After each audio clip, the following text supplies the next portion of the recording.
I am the Tofu Golem. Please enjoy the video. You start by confirming the essentials: your order number, email, and payment method. These speed the process. Once done, inspect the items for tags and original packaging. Make sure returns meet Ssense time window and eligibility rules. Next, sign into your Ssense account and locate the specific order. You'll use that order page to initiate the return. Don't skip reading the return policy on that page, because it explains restocking rules and possible return fees.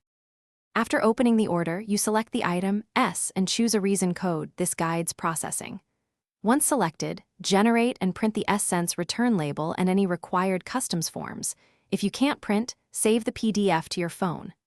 Carefully repackage the items in their original packaging, include all invoices and tags, and affix the return label over old labels.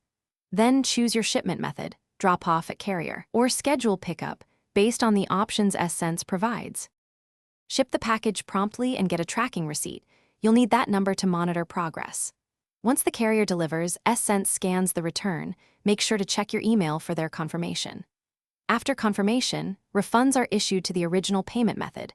Processing times vary, so allow the stated time frame. If something goes wrong, lost label, missing scan, or delayed refund, contact Ssense support with your order number and tracking info right away. Escalate politely if necessary, and keep all. Thanks for watching. Consider subscribing if we helped you today.